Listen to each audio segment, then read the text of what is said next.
샬롬. 고난의 한 주간을 보내고 토요일을 맞았습니다.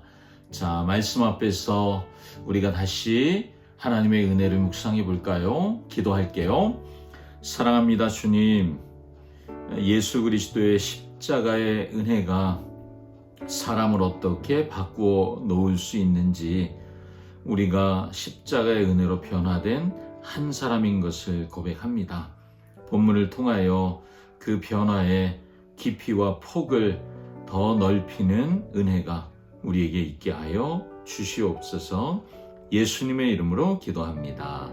아멘. 아멘.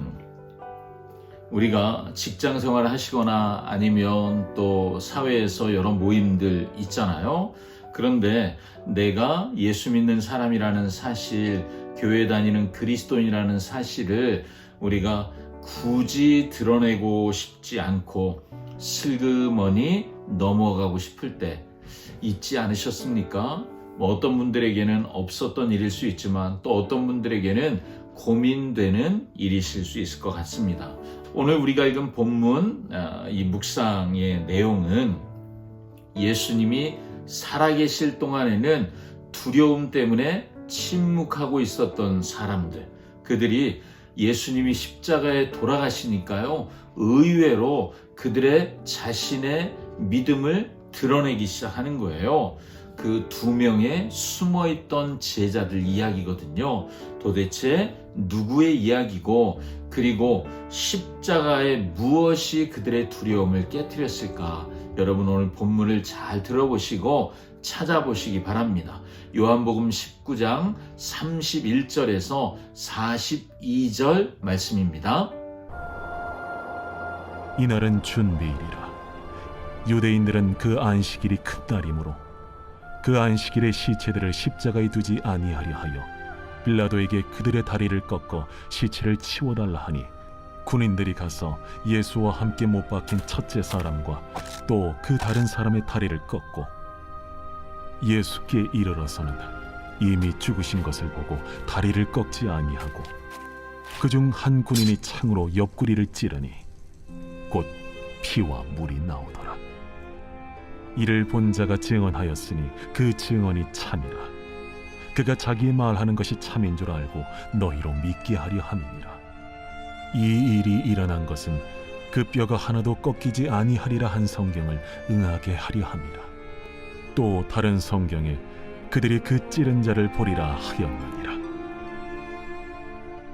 아리마대 사람 요셉은 예수의 제자이나 유대인이 두려워 그것을 숨기더니 이 일 후에 빌라도에게 예수의 시체를 가져가기를 구하매 빌라도가 허락하는지라. 이에 가서 예수의 시체를 가져가니라. 일찍이 예수께 밤에 찾아왔던 니고데모도 모략과 침향 섞은 것을 100리트라쯤 가지고 온지라. 이에 예수의 시체를 가져다가 유대인의 장례법대로 그 향품과 함께 세마포로 쌌더라. 예수께서 십자가에 못 박히신 곳에 동산이 있고 동산 안에 아직 사람을 장사한 일이 없는 새 무덤이 있는지라. 이날은 유대인의 준비일이요 또 무덤이 가까운 고로 예수를 거기 두니라. 아멘. 자, 예수님이 십자가에 죽으시고 그리고 다 이루었다, 이런 사건 이후에 유월절, 큰 안식이라고 부르는 유월절, 유대인의 명절이 다가옵니다.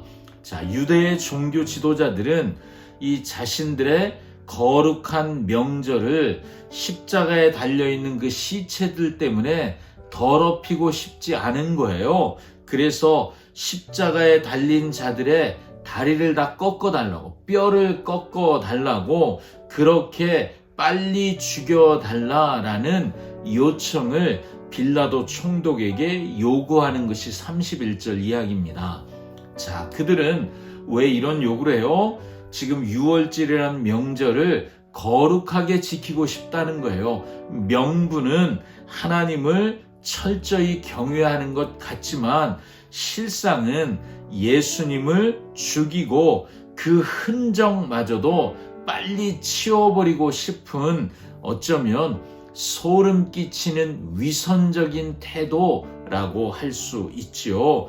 결국 빌라도는 군인들을 보내고 군인들이 좌우, 예수님 좌우에 또 다른 십자가에 달렸던 강도들, 그들의 다리를 꺾어 죽이고 그리고 예수님께 다가옵니다. 그런데 예수님이 이미 숨을 거두신 상태였잖아요. 군인들은 다리를 꺾는 대신 그들이 들고 온 그 창으로 예수님의 옆구리를 찌릅니다. 죽음을 확인하는 작업을 하는 거죠. 그렇지만 그곳에서 물과 피, 34절에 피와 물이 쏟아져 나왔다라고 말씀하죠. 여러분, 이 충격적인 장면을 요한이 생생하게 봤어요. 그래서 그가 이것을 증언하는 내용이 오늘 본문에 있죠.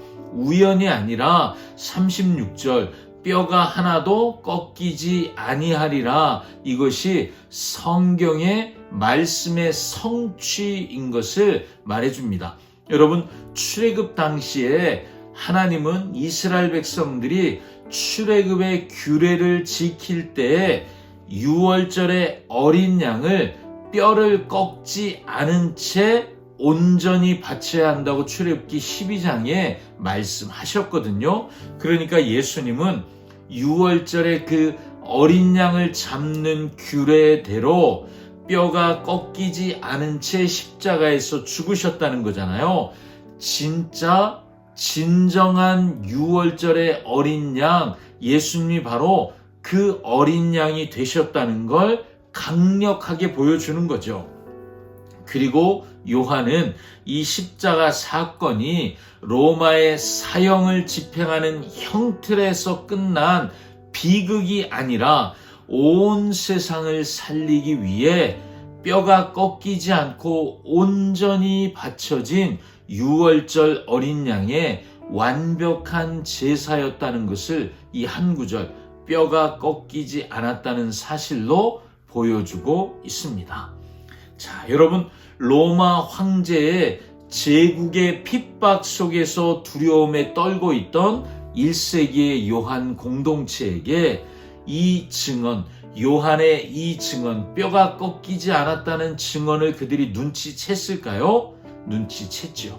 그들은 압니다. 그들 안에 유대인들이 있으니까 이게 뭘 의미하는지 너무 잘 알거든요.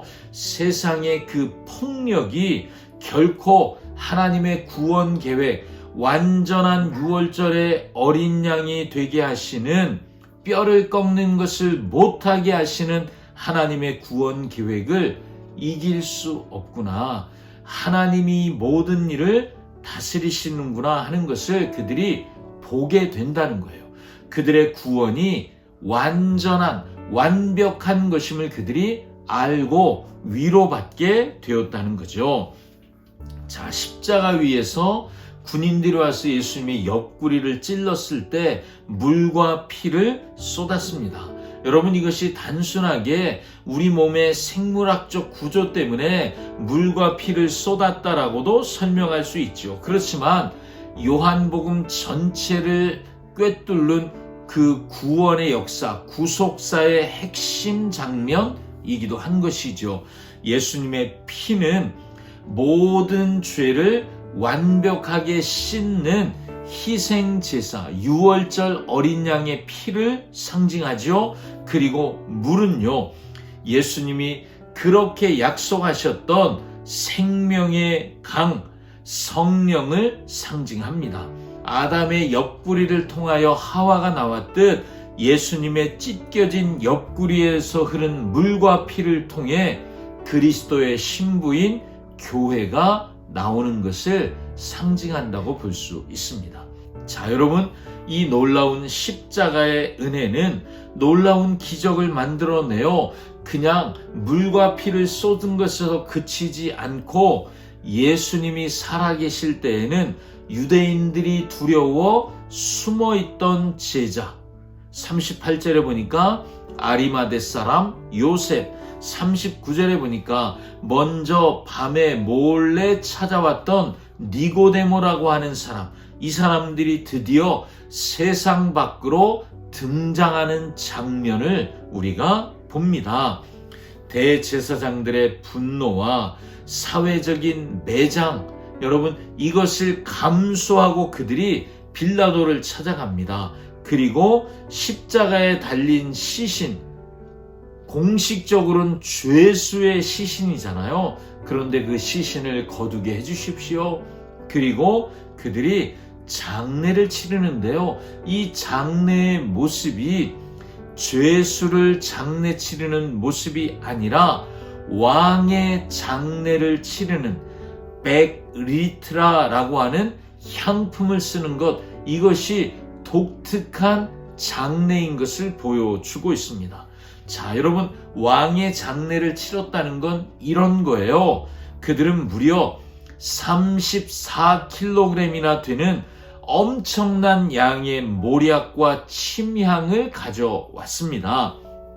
여러분, 이것은요, 일반인의 장례가 아니라는 거죠. 오직 왕의 장례식에만 쓰는 향품을 들고 왔다는 거예요.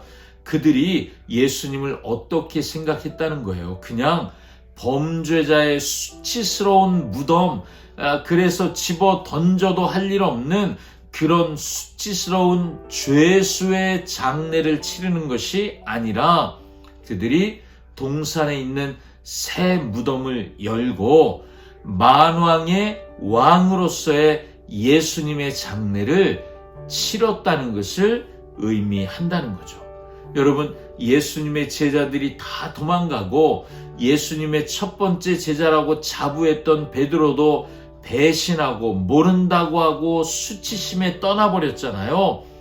그런데 숨어있던 제자들, 자신을 숨기고 있던 제자들이 이 결정적인 순간에 용기 있는 제자로 바뀌고 있는 모습을 우리는 보게 되는 것입니다.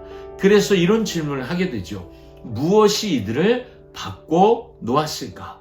여러분, 십자가에 쏟아진 예수님의 무조건적인 사랑, 물과 피를 쏟으신 그 사랑이 머리로만 믿던 진리가 나를 위해 찢겨진 십자가의 사랑으로 가슴에 부딪히기 시작한 것이고, 그것이 두려움을 산산조각 내는 열매를 가져왔습니다. 자, 오늘 우리의 모습을 돌아봅니다. 우리는 때로는 손해볼 것 같아서, 때로는 내 평판에 문제가 생길 것 같아서 신앙을 숨겼던 이 밤의 니고데모, 숨어있는 요셉으로 살고 있지는 않으셨습니까? 그렇다면 오늘 나를 위해 옆구리를 찢으시고 물과 피를 쏟아주신 그 십자가의 주님을 다시 한번 깊이 묵상하며 바라보십시오. 세상에 인정받는 것보다 더 크고 나의 두려움보다 더 강력한 그 십자가의 사랑이 나의 내면에 임하도록 여러분 주님을 더 깊이 바라보십시오. 그때 우리의 비겁함이 깨트려질 것입니다. 우리를 담대하게 만드는 것은 나의 의지, 나의 결심이 아닙니다. 나를 위해 물과 피를 쏟으신 그 십자가의 사랑을 바라볼 때에만 우리는 비로소 세상의 눈치를 더 이상 보지 않고 십자가의 흔적을 자랑하는 담대한 그리스도인으로 변화될 수 있습니다. 이 십자가의 사랑이 오늘 우리의 모든 두려움을 이기게 하시기를 소망합니다. 아멘. 기도하겠습니다. 사랑하는 주님, 예수님이 십자가에서 뼈가 꺾이지 않으심으로 완전한 유월절 어린 양 되시고, 그래서 나의 구원도 완벽해졌음을 인정하며 고백합니다. 물과 피를 쏟으신 그 사랑을 경험하면 숨어있던 아리마대 요셉과 니고데모가 자신의 신앙을 드러내며 예수님의 장례를 용감하게 치른 것처럼 우리도 용감하게 믿음을 고백하는 사람으로 살 수 있음을 인정합니다. 우리의 두려움을 깨트려버릴 물과 피를 쏟으신 예수님의 그 귀한 사랑이 오늘도 우리의 삶에 더 깊이 경험되기를 원합니다. 예수님의 이름으로 기도합니다. 아멘. 아멘. 예수님이 십자가에 죽으시고 무덤에 계시는 토요일, 이날 예수님을 더 깊이 묵상하며 나의 두려움을 깨뜨리시고 부활의 새벽, 다시 부활하신 예수님을 예배하는 예배 가운데 만날 수 있기를 바랍니다. 샬롬.